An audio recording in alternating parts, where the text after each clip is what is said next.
my point is the differentiation between the psychoanalytic idea of mourning and melancholia. Now, how do we differentiate these two?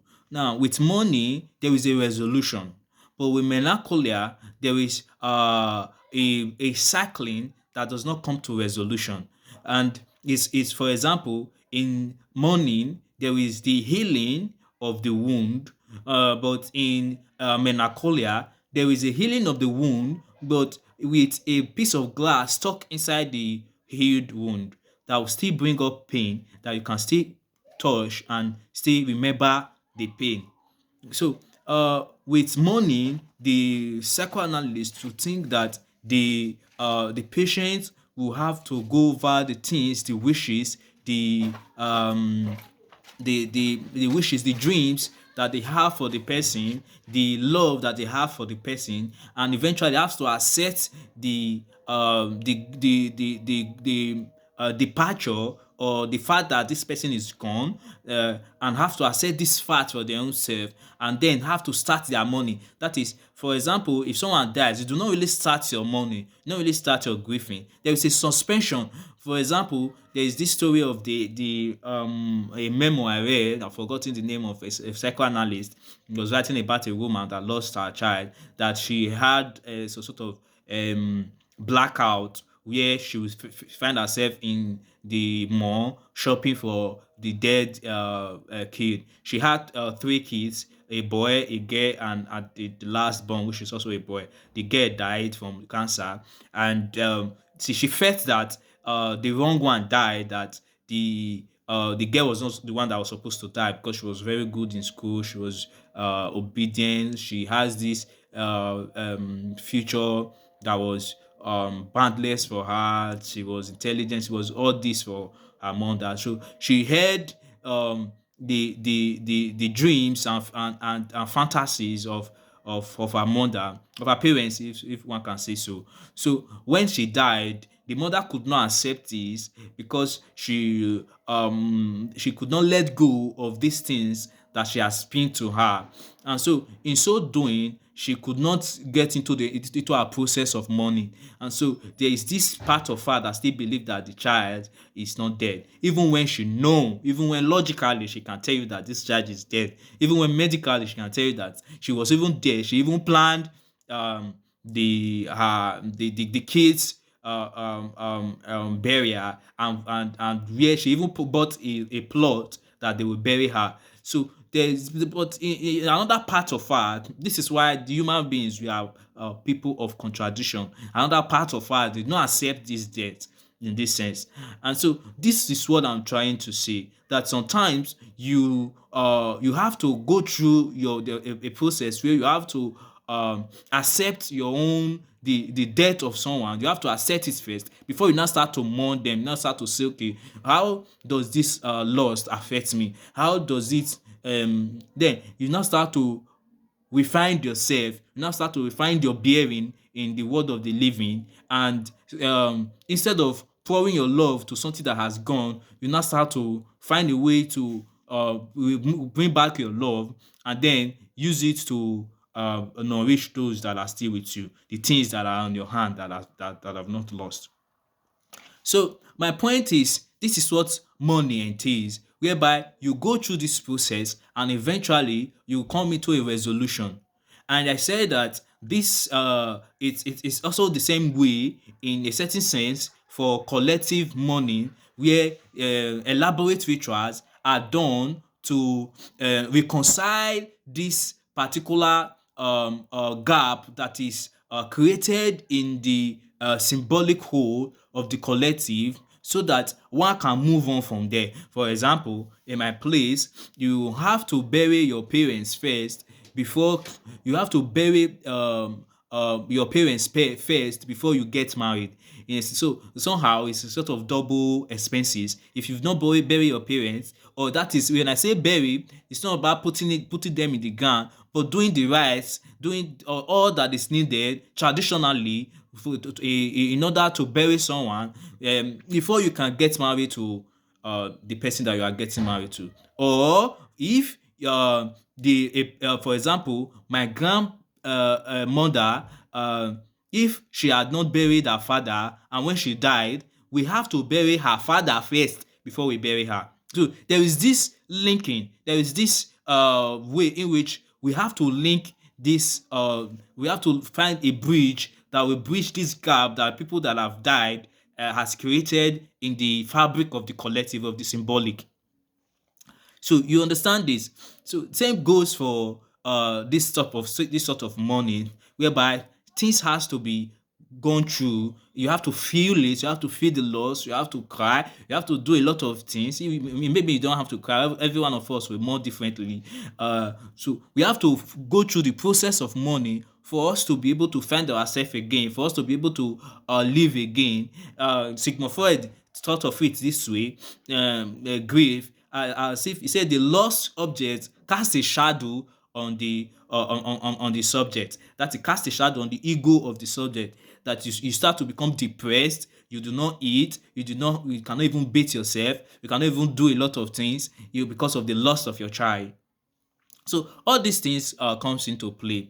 But the point I'm trying to make, that even in the collective way of reconciling or mourning or grieving, there is this also this passion, this linking, so that there will not be gap in the fabric. So that is what mourning is in psychoanalysis. But for melancholia, this is what this the particular example of the woman that lost her child to cancer. This is what she was talking in a state of melancholia, whereby she go over and over again to her wound, to her loss, and form a relationship with this loss that she does not want to let go. For some people, I see cases whereby someone will say, I don't want to forget my mother, her dead or his dead mother. I don't want to forget my dead father. So as soon as they feel that they are forgetting it, they go back again and start to feel guilty and start to try to do a sort of reminiscence of what their mother stood for in their life, or what their father stood for in their life. And so, as soon as they feel as if the memory of their mother is not that clear anymore, or as soon as they hear a music, maybe the favorite music of the dead person, they are reminded of this, and they just and also reminded of the fact that they've lived a lot of life without the memory of them, without the like a poster of the dead one in the back of their head that is always there, even whatsoever they do. As soon as they realize that that poster was not there for a very long time, they start to feel guilty. This is another way in which melancholia, in which a sort of melancholic mourning come into place, whereby you go on in a cycle, and never letting go of something that has gone, never letting go of something that has slipped out of our hands, and never reconciling ourselves to the starkness, to the realness of death, to the inevitability of death. Sometimes for some people it is their own inability to come to terms with their own death that prevent them to come to terms with the death of their loved ones. But in any sense, this is what the psychoanalytic melancholia means, whereby someone go over and over again about something they've lost, someone that they've lost that they cannot regain. But in the process of going over and going over, they made a sort of relationship, a sort of ritual with this thing that caused them suffering. This is where in psychoanalysis, enjoyment or satisfaction is not merely pleasure. Sometimes the pleasure that these people get is a pleasure of conscience. It's a pleasure of saying that our conscience is clear, because as soon as I do not do that, as soon as I do not go through this process that caused me suffering, I will feel some sort of guilt. And so to get myself away from this guilt, I need to continue with this particular. And as soon as it has meaning, pain is not really pain. As soon as pain has meaning, it starts, you don't mind it anymore. I guess to a certain extent, but in any sense, this is very sensible. So my point is, I think we've said a lot about. I've been able to differentiate between mourning and melancholia, and I think an essay I read by Leon Brenner, a psychoanalyst that had worked with autism a lot. he was also trying to um, bring out the melancholia in writing, in creative work, where one always go towards something, try to reach it, try to reach the poetic, the best poetry, but then never. But in the process of doing this, something is produced. This melancholia, whereby someone always is sad at a particular time of the year, close to a particular date, some chronic depression, clinical depression to be specific, and there's this and this saying that writers have this particular way of relating. Some, I guess, have this particular way of relating to that something that is lost that they cannot really pinpoint. There are two ways. I think in psychoanalysis too, there are two types of repetition. To the major types of repetition. Maybe there are others. I don't know. One in which you, for example, you drink Coke and you say, "This is what I am looking for," and then you because of it is what you are looking for, you buy another one and you drink it as much as your satisfaction level can take you. Tomorrow you can still come and drink another one because it is exactly what you are looking for. But another type is when you repeat because you've not really found what you are looking for in this sort of gambler logic, whereby because you've lost and you feel that you have this lucky side to you, you try again, you lose, you try again because you feel the next time you will get it, the next time you will get it, the next time you will get it until you go to absolute loss. So you see this. This is also very important for our understanding of melancholia and mourning. So there is a particular story we were told when we were young, where somebody dreamt. I think was it a story? I think someone narrated the story firsthand to a parent of mine.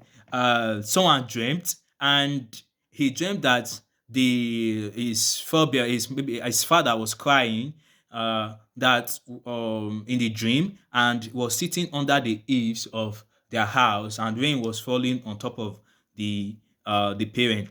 So in a certain sense, when he woke up, he interpreted this dream as this the unhappiness of the parent because he was buried by the side of the house under the eaves. When rain is falling, it will be pouring on it. So somehow this person has transferred their own uneasiness about that situation to the dead person, and this is manifesting in the dream in this way.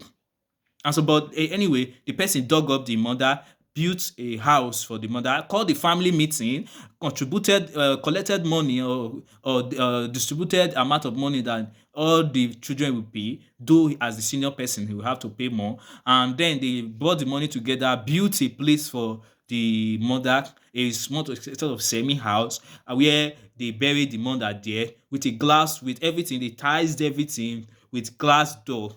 And one day, I realized that a bird was flying towards that glass door. He tried to move out of the way of the bird that was flying towards it, but he did not know that it was itself.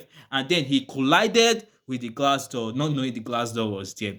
So, to a certain extent, this bird, the image of this bird, the situation of this bird, also for me, is akin to the situation of this man that sees the parent crying in the dream and was unable to retract or was unable to accept this particular feeling in itself, that of an unfair treatment of the mother, and which stems from the love he or she has for the mother. And so all these things, this misrecognition, which happens with the bird and the man, was really, really something that was poetic to me in understanding.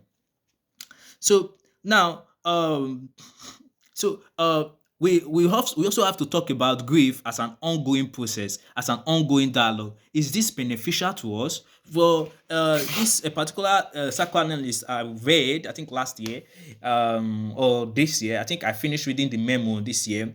He feels that any idea of reincarnation, every idea of coming back, any idea of not really coming to terms with the fact that someone is dead, and someone is gone forever and is not coming back, and is an idea that do not take the truth as its aim, and because of this it's not acceptable, or because of this it hinders growth. Maybe true, maybe not true, but from another angle, when you look at some ideas in which death is an ongoing dialogue and not not closed to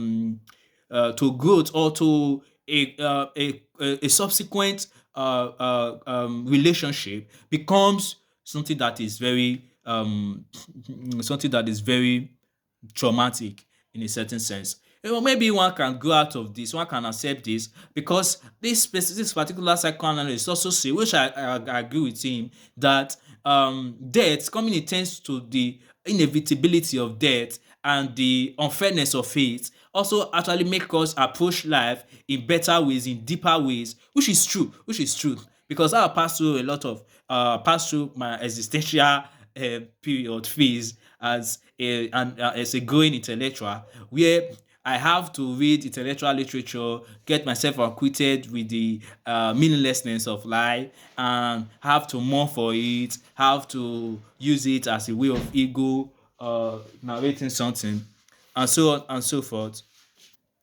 So grief as an ongoing dialogue, we see it in ideas like reincarnation, in ideas of these Toraja people where they have this relationship with dead somebody before the ritual, and have all this also relationship with them, some beliefs, and also the one where they exhume, dig up dead people and have a ceremonial relationship with them before they put them back in the grave, so on and so forth. This particular way of going about death is an ongoing dialogue. Now, the point of this video essay is to see the merit and demerit of both this psychoanalytic way of thinking about grief, which is about mourning and melancholia, and this other way of thinking about grief that is kind of creative and kind of like the melancholia or psychoanalysis, but which is also different, which is an ongoing dialogue. So one I will take one. For example, there is this belief that as soon as someone dies, I think especially in my place in Benin, when someone dies, you see someone say that in the moment he died, even before I heard about his death, I saw him. He was walking from a distance, and I was calling him. He did not hear me. I was calling him until they eventually called me and told me that he's dead. Understand? In this sense, they feel that the person that died has to show themselves to them before he goes. There's another belief whereby they feel that when someone dies, and the Nollywood has used this a lot. When someone dies and he was not fulfilled in his life, or he had a sudden death and premature death, so to speak, that the person will go and finish his life in another place. But when those people that knew him in the previous life saw now come across him in this new life, he will just vanish, and then he will vanish, leaving behind the life that he was living in this second life. For example, the children, the wife, leaving behind all these things. And so it was very it is very interesting to think about, so to speak. It's interesting, and you start to think about the creativeness of our mind in relating to death. Whether this is true or not is not what I'm trying to explain here. What I'm trying to talk about is how does this affect, or how does this affect us in good or bad way. This is what I'm trying to say. So there's also another idea whereby the Abiku, the Ogbanje, Mami Water children, when they are giving birth to, maybe mother went to the river when she was barren, asked for a child, and the child came, and eventually the child will die and come back. Eventually the child will be dying and coming back and dying. They have to put mark on the person. You also will remember